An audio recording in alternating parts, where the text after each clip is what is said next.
আউযুবিল্লাহি মিনাশ শাইতানির রাজিম বিসমিল্লাহির রহমানির রহিম। সম্মানিত দর্শক বন্ধুরা, আসসালামু আলাইকুম। আশা করি মহান আল্লাহর ইচ্ছায় আপনারা সবাই ভালো আছেন। আলহামদুলিল্লাহ, আমিও ভালো আছি। আমি মোহাম্মদ জুয়েল মোল্লা আমার ইউটিউব চ্যানেলের পক্ষ থেকে আপনাদের সবাইকে জানাই আন্তরিক শুভেচ্ছা অভিনন্দন। আজকে যে বিষয়ে আলোচনা করব তা হচ্ছে, এই মাত্র কয়েকদিন হলো পশ্চিমবাংলায় বিধানসভা নির্বাচন শেষ হলো। এই নির্বাচনের মাধ্যমে পশ্চিমবাংলায় এই প্রথমবারের মতন ক্ষমতায় এসেছে বিজেপি সরকার। এর আগে অন্যান্য সরকার ছিল, তৃণমূল কংগ্রেস ছিল, তার আগে সিপিএম ছিল। পশ্চিমবাংলাকে বলা হয় সম্প্রীতির বাংলা, অর্থাৎ হিন্দু মুসলিম সাম্প্রদায়িক সম্প্রীতির বাংলা। অন্যান্য রাজ্যের থেকে আলাদা। বাংলাদেশেও সম্প্রীতি আছে, সাম্প্রদায়িক সম্প্রীতি তাদের থেকে অনেক ভালো, কিন্তু পশ্চিমবাংলায় বাংলাদেশের মতন সাম্প্রদায়িক সম্প্রীতি এতটা ভালো না হলেও অন্যান্য রাজ্যগুলোর থেকে অনেক ভালো। কিন্তু অত্যন্ত দুঃখের বিষয়, পশ্চিমবাংলায় বিজেপি সরকার আসা মাত্রই যা শুরু হয়েছে, যা আগে কোনো দিন ছিল না। যেমন আগে কোনো দিন মাইকে আজান নিয়ে কোনো সরকার কথা বলেনি, গরু জবাই নিয়ে এতটা মাতামাতি কেউ করেনি, গরু ব্যবসা নিয়ে কেউ এতটা মাতামাতি করেনি যা বর্তমান সরকার করছে। পশ্চিমবাংলায় আমাদের অনেক আত্মীয় স্বজন আছে, বন্ধুবান্ধব আছে। সরকারে যেই আসুক তারা ভালো থাক, ভালোভাবে শান্তিতে বসবাস করুক, এটাই আমরা আশা করি। ক্ষমতায় এসেই বিজেপির এমপি এমএলএ যারা, এরা মুসলমান এলাকায় যে বলছে, ভাই আপনারা গরু জবাই দেন, কোনো সমস্যা নেই, একটু পরিষ্কার পরিচ্ছন্নভাবে ঘিরে ফিরে দেন। খোলা জায়গায় মাংস বিক্রি করলে তো ধুলো ময়লা পড়তে পারে। মুসলমানরাও তাদের কথা শুনে অনেক খুশি। তারা তো মনে করছে যে না, খুব ভালো কথাই তো বলেছে। আবার ওদিকে তাদের গুন্ডা ফান্ডাদের বলছে, খবরদার গাড়ি যেন পৌঁছতে না পারে। গাড়ি যদি না পৌঁছাতে পারে, এক স্থান থেকে আর এক স্থানে যেতে না পারে, তাহলে তো গরুর দাম বাড়বে বা এই জায়গায় বিশাল বাধাগ্রস্ত হবে। গরু জবাই করা বলেন বা ব্যবসার জন্য, হাল চাষ করার জন্য হোক, অথবা দুধ খাওয়ার জন্য, বাড়ি পোষার জন্য গরু বিক্রি করবে, ব্যবসায়ীরা কিনে এক জেলা থেকে আরেক জেলায় নিয়ে যাবে, বিক্রি করবে। এই সব কাজে বড় ধরনের বাধাগ্রস্ত হবে। গরু একটা শিল্প। আমি মনে করি মুসলমানরা গরুর মাংস খায়, এছাড়া অন্যান্য যে কাজ হয় গরু দিয়ে, সেসব কাজ হিন্দু মুসলিম সবাই করে। যেমন গরু পোষা, বাড়িতে গরু পোষা, গরু দিয়ে হাল চাষ করা, গরুর দুধ খাওয়া বা বাণিজ্যিকভাবে গরু পালন করা, বাণিজ্যিকভাবে গরু পোষা, এটা মুসলমানদের থেকে হিন্দুরাই এই ব্যবসাটা বেশি করে। মুসলমানদের বাধাগ্রস্ত করতে যে মুসলমানরা গরুর মাংস খায়, সেখানে বাধাগ্রস্ত করতে যে সব শ্রেণীর মানুষ ক্ষতিগ্রস্ত হচ্ছে। কেউ 5 লাখ, 10 লাখ, 20 লাখ টাকা লোন করে ব্যাংকের থেকে এই গরুর ব্যবসায় ইনভেস্ট করছে। আর এই গরুগুলো কিনে নিয়ে ট্রাক ভর্তি করে যখন এক জেলার থেকে আরেক জেলায় যাচ্ছে, অনেক জায়গায় বিজেপির এলাকা, হিন্দু এলাকা পাড়ি দিয়ে যেতে হয়। তারা তাদের এলাকায় এই গাড়িগুলো আটকে দিচ্ছে, দিয়ে গরুগুলো লুট করে নিয়ে যাচ্ছে। ফলে কি হচ্ছে, ওই পরিবারটা পুরো পথে বসে যাচ্ছে। একটা লোক গরু কিনে ব্যবসা করছে, ওই ব্যবসার টাকা দিয়ে সে সংসার চালাচ্ছে, ছেলেমেয়ের লেখাপড়ার খরচ চালাচ্ছে। আর ওরা কি করছে, এই গরুগুলোকে লুট করে নিয়ে এদেরকে একদম সর্বশান্ত করে দিচ্ছে। আর এই বিজেপির নেতারা একদিকে বোঝা হয়ে বিষ নামানোর মতন ব্যবহার করছে, আর একদিকে সাফ হয়ে দংশন করছে। ওই যে মুসলমানদের বলছে যে তোমরা গরু জবাই দাও, কোনো সমস্যা নেই, একটু ঘিরে ফিরে পরিষ্কার পরিচ্ছন্ন করে দাও। আবার ওদের গুন্ডা পান্ডা লেলিয়ে দিচ্ছে, বলছে যে এই গাড়ি আটকা গরুগুলো লুট করে নিয়ে যা। এখন পশ্চিমবাংলার শান্তিপ্রিয় মানুষ যারা, তাদেরকে একতাবদ্ধ হতে হবে এদের অন্যায়ের বিরুদ্ধে।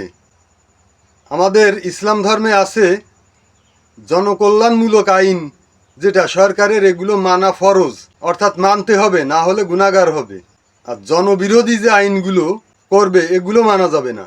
এসেই শুরু হয়ে গেছে, মসজিদের আজান বন্ধ করতে হবে, মাদ্রাসায় বন্দে মাতারাম এই গান গাইতে হবে সবাইকে, জোর করে মানুষকে জয় শ্রীরাম বলানো। এরা নিজের দেশের মানুষের সঙ্গে এই বৈষম্য করছে, তার পাশাপাশি আবার অনেক সময় আমাদের দেশও দখল করার হুমকি দিচ্ছে। এরা নাকি চট্টগ্রাম বিভাগ দখল করে নিয়ে যাবে। চট্টগ্রাম বিভাগ হচ্ছে বাংলাদেশের রাজস্ব আয়ের ৮০% আসে চট্টগ্রাম বিভাগ থেকে।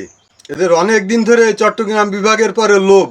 আমি বলতে চাই, নিজের দেশের মানুষের সঙ্গে এই বৈষম্য বাদ দিয়ে পারলে আসুক, আমাদের দেশ দখল করে নিয়ে যাক। বাংলাদেশের ১৮ কোটি মানুষ, আমরা ওদের জন্য প্রস্তুত আছি। যদি আপনাদের বাপের ক্ষমতা থাকে তাহলে আসুন, চট্টগ্রাম বিভাগ দখল করে নিয়ে যান। আর আমরা যদি পারি তাহলে আমরা বাধা দেব, আমাদের ভূখণ্ড রক্ষা করব। কিন্তু নিজের দেশের মানুষের সঙ্গে এই বৈষম্য বন্ধ করুন। আমি আমাদের দেশের অনেক হিন্দু ব্যবসায়ী যারা বাজারে দোকানপাট আছে অথবা এলাকায়ও কথা বলেছি, যেসব অঞ্চলে চারিদিকে মাইকের আজান শোনা যায়, যে মাইকের আজানে কি আপনাদের কোনো সমস্যা হয়? এরা বলছেন না, আমাদের কোনো সমস্যা হয় না। এই আমাদের বাড়ির পাশেই হিন্দু পাড়া, তারই চারিপাশে মসজিদ, আজান হচ্ছে।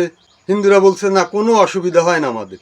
মাইকের আজানে যদি অসুবিধা হতো, পরিবেশ দূষণ হতো, শব্দ দূষণ হতো, তাহলে তো ডাক্তাররাই বলতো যে মাইকের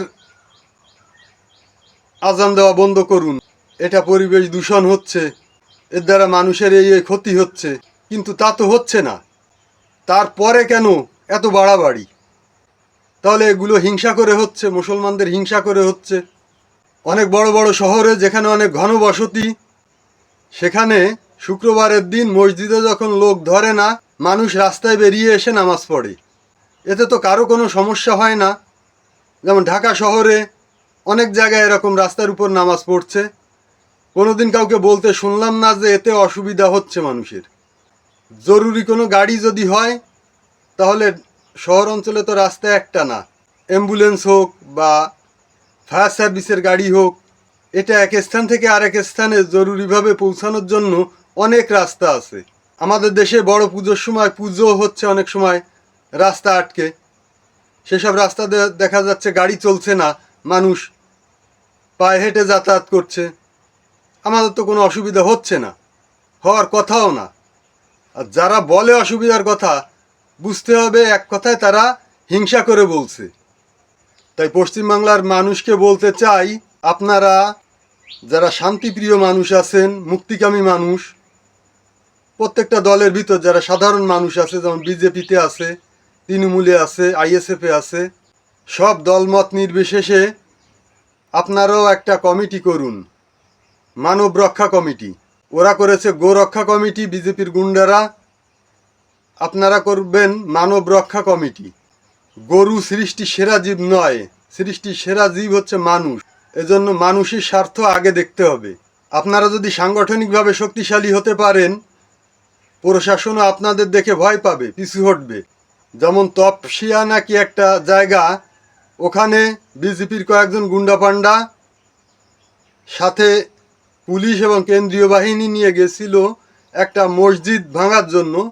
খবর পেয়ে ভাঙড়ের বিধায়ক নওশাদ সিদ্দিকী ওই এলাকায় যে উপস্থিত হয়, তাকেও বাধা দেওয়া হয়েছে, ঢুকতে দেবে না, পুলিশ বাধা দিয়েছিল।